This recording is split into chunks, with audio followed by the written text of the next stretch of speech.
3 kilo ലുക്കുള്ള key chains ഉണ്ടാക്കിയാലോ? നമുക്ക് school ബാഗിലൊക്കെ ഫ്രണ്ട്സിൻ്റെ ഇടയിൽ പട്ടി ഷോ കാണിക്കാൻ പറ്റിയ 3 കീ ചെയിൻസ്. പട്ടി ഷോ മാത്രമാക്കണ്ട, നമുക്ക് ഗിഫ്റ്റൊക്കെ കൊടുക്കാൻ പറ്റിയ കീ ചെയിനാണ്. ആദ്യത്തേത് റെയിൻബോ തീമിലാണ് നമ്മൾ ഉണ്ടാക്കാൻ പോകുന്നത്. ഈ റെയിൻബോ തീമിൽ ഉണ്ടാക്കുമ്പം ഈ ഒരു ക്ലേ ഉരുട്ടിയെടുക്കുമ്പോഴേ കുറച്ചും കൂടി വലിപ്പത്തിലെടുത്തിട്ടുണ്ടെങ്കിൽ കുറച്ചുകൂടി വലുതാവും. ഞാനിത് കുറച്ച് നേർങ്ങനെ ആയിപ്പോയതുകൊണ്ടാണ് ഈ ഒരു കോലം, അതായത് ഒരു മെനകെട്ട കോലം.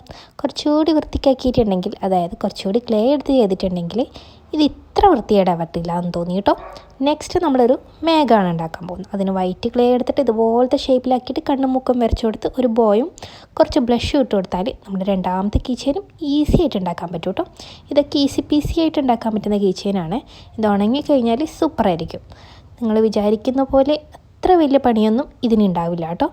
ഇനി നെക്സ്റ്റ് നമുക്കൊരു നീരാളിക്കുട്ടനെ ഉണ്ടാക്കണം. ഇതിന് മുന്നേ ഞാനൊരു നീരാളിക്കുട്ടനെ ഉണ്ടാക്കിയിട്ടുണ്ട്. സെയിം പ്രൊസീജിയറിൽ തന്നെയാണ് ഈ നീരാളിക്കുട്ടനെ ഉണ്ടാക്കുന്നത് കേട്ടോ. ഇതുപോലെ ഉരുട്ടിയെടുത്തിട്ട് ഫസ്റ്റത്തെ ഉണ്ടാടെ മാറ്റി വെക്കുന്നു. ബാക്കി ചുറ്റോളം ഒക്കെ കുഞ്ഞു കുഞ്ഞു ഉണ്ടയാക്കാൻ വേണ്ടിയിട്ട് ഇതുപോലെ എടുത്ത് കുഞ്ഞു കുഞ്ഞു ഉണ്ടയാക്കിയതിന് ശേഷം ആ വെല്ലുണ്ടക്ക് താഴെ ഇതുപോലെ ചുറ്റോളം വെച്ച് കൊടുത്താൽ സംഭവമായി. ഇതിനൊരു കണ്ണ് വരച്ചു കൊടുത്താൽ മതി. ഇതിന് മൂക്കില്ല എന്നാണ് എൻ്റെ ഒരു വിശ്വാസം. വായി അടിയിലായിട്ടായിരിക്കില്ലേ, നമുക്ക് 2 കണ്ണ് മാത്രം വെച്ച് കൊടുക്കാം. ഈ കീ ചെയിൻസ് എല്ലാം തൂക്കിയിടാൻ വേണ്ടിയിട്ട് ഞാൻ ഇതുപോലെ കമ്പി ഒടിച്ചെടുത്തിട്ട് പശ വെച്ചിട്ട് ഇതുപോലെ തേച്ച് കൊടുത്തിട്ട് അതിലേക്ക് ഇറക്കി കൊടുക്കുന്നുണ്ട്. ഇനി നമുക്കിത് തൂക്കിയിടാൻ വേണ്ടി കീ ചെയിൻ വേണ്ട. ഞാനൊരു പഴയ തുരുമ്പിച്ച കീ ചെയിൻ എടുത്തിട്ടുള്ളത്. നിങ്ങൾ എടുക്കുമ്പോൾ കുറച്ച് മെനയുള്ളത് എടുക്കണം കേട്ടോ, എന്നാലേ കുറച്ചുകൂടി വൃത്തി ഉണ്ടാവുള്ളൂ. എൻ്റെ കയ്യിൽ വേറെ കാണാത്തതുകൊണ്ടാണ് ഇത് വെച്ച് അഡ്ജസ്റ്റ് ചെയ്തത്. ഇനി സ്കൂൾ ബാഗ് ഇല്ലാത്തതുകൊണ്ട് ഞാൻ എൻ്റെ സ്ലിംഗ് ബാഗിലാണ് ഇട്ട് കൊടുക്കുന്നത് കേട്ടോ.